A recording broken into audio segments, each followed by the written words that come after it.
और कोमागाता मारू का इतिहास यहीं से जुड़ा हुआ है। स्वामी विवेकानंद का जो इतिहास है बजबज के इसी पुराने स्टेशन से है। नमस्कार दोस्तों, नई वीडियो में आपका स्वागत करता हूं। दोस्तों कोमागाता मारू स्टेशन पहुंच गए हैं।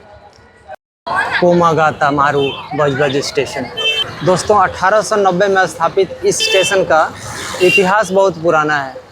ट्रेन अभी यहाँ से जा रही है और आज हम लोग बजबज स्टेशन के इतिहास के बारे में जानेंगे।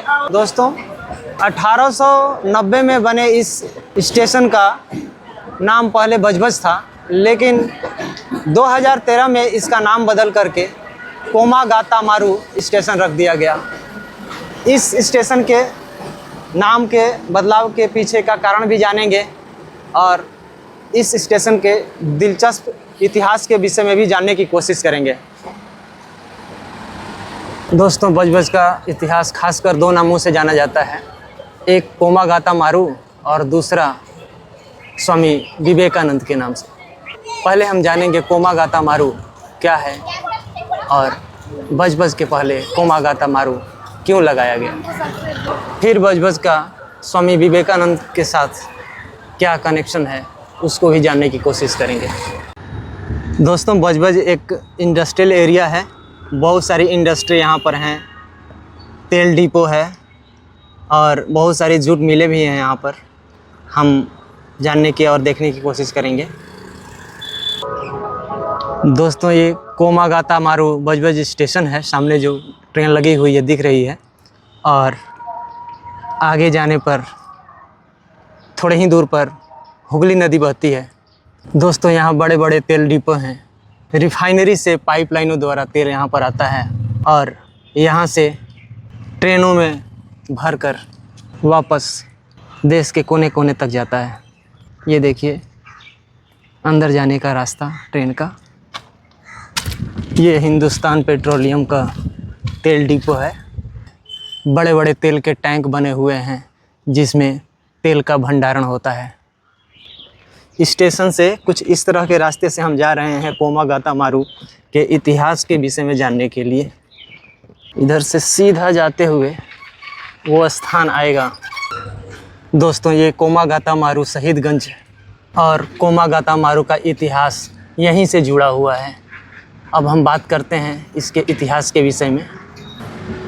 दोस्तों ये बाबा गुरदीत सिंह हैं और ये एक व्यवसायी थे सिख समाज से।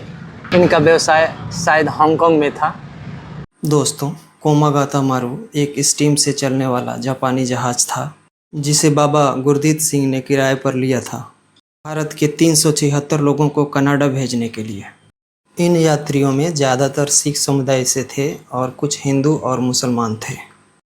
और कोमागाता मारू जहाज़ 376 यात्रियों को लेकर कनाडा रवाना होता है। उसको वैंकूवर के तट पर पहुंचना होता है और 23 मई 1914 को वो वैंकूवर पहुंचता है। कनाडा के अधिकारियों ने उन्हें तट पर पहुंचने से पहले ही रोक दिया था। कारण था नस्ल भेद। वे अपने देश में एशियाई नागरिकों को खासकर आना नहीं चाहते थे। काफ़ी मशक्क़त करने के बाद भी वो अपने देश में इस जहाज़ के यात्रियों को प्रवेश नहीं देते हैं। लगभग 2 महीना समय बीत जाता है, तट से दूर खड़ा रहता है जहाज़ और इस दरमियान लोगों को काफ़ी असुविधा होती है खाना पानी और इलाज के लेकर। आखिरकार 2 महीने के बाद ये जहाज़ वापस भारत के लिए रवाना होता है और 26 सितंबर 1914 को वापस ये बजबज बंदरगाह पर पहुंचता है। यहाँ से हमारे लेफ़्ट साइड में लगभग 100 मीटर की दूरी पर ही हुगली नदी बहती है। वहीं पर बजबज बंदरगाह था और वहीं पर आकर जहाज़ कोमागाता मारू लगी। जहाज़ के वापस आने की बात की पता ब्रिटिश गवर्नमेंट को लगी और उन्होंने जहाज़ पर से यात्रियों को उतरने से रोका। ब्रिटिश गवर्नमेंट को शक था कि ये विद्रोही तब के चल रहे गदर विद्रोह को और भड़का देंगे और इसके डर से वे सभी यात्रियों को जेल में डालना चाहते थे।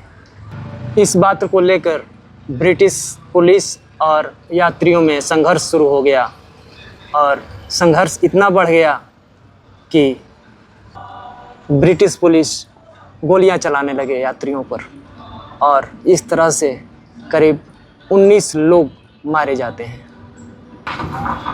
चित्रों द्वारा दिखाने की कोशिश की जा रही है यहाँ पर। यात्रियों के वापस आने पर पुलिस और यात्रियों के बीच जो झड़प हुआ था उसका चित्र यहाँ पर बनाया गया है और इस तरह से अंग्रेज़ पुलिस द्वारा 19 यात्रियों को मार दिया जाता है और अधिकांश लोगों को जेल में डाल दिया जाता है। मारे गए यात्रियों के नाम इस सिलपट पर अंकित है और उन्हीं 19 शहीदों के याद में यह शहीद स्मारक बनाया गया है जिसे कोमागाटा मारू शहीदगंज का नाम दिया गया है। तो दोस्तों ये रहा कोमागाटा मारू का इतिहास और इसी कोमागाटा मारू के नाम पर बजबज का नाम बदलकर कोमागाटा मारू बजबज रख दिया गया 2013 में। दोस्तों अब हम बात करते हैं दूसरे इतिहास की जो बजबज का प्रमुख इतिहास में से एक है जिसका संबंध स्वामी विवेकानंद जी से है। ये बजबज का पुराना स्टेशन है और अभी वीडियो में कुछ देर पहले हम लोग बजबज का नया स्टेशन देखे थे। स्वामी विवेकानंद का जो इतिहास है बजबज के इसी पुराने स्टेशन से है। यहीं से कुछ ही दूरी पर लगभग 100 मीटर की दूरी पर हुगली नदी बहती है और इसके पीछे जो हम लोग अभी कोमागाटा मारू की कहानी सुने ये जस्ट इसके पीछे ही है। दोस्तों स्वामी विवेकानंद 1893 में शिकागो में विश्व धर्म सभा को संबोधित करने के लिए गए थे और हम सभी उनके प्रसिद्ध भाषण को सुने ही हैं। लगभग 4 साल वो अमेरिका, इंग्लैंड और यूरोप के कई देशों में हिंदू दर्शन, योग और भारतीय संस्कृति के विषय में प्रचार प्रसार किया। लगभग 4 साल बाद जब वो वापस भारत लौटे तो बजबज के इसी बंदरगाह के ऊपर उनका जहाज आके रुका और यहीं से इस बजबज स्टेशन से ट्रेन के माध्यम से वे कलकत्ता गए। भव्य स्वागत हुआ यहाँ पर और इस तरह से बजबज का इतिहास स्वामी विवेकानंद से है। तो दोस्तों ये रहा बजबज का कुछ ऐतिहासिक जानकारी। अगर वीडियो अच्छा लगा हो तो लाइक, सब्सक्राइब करें, अपने दोस्तों को शेयर करें। नमस्कार।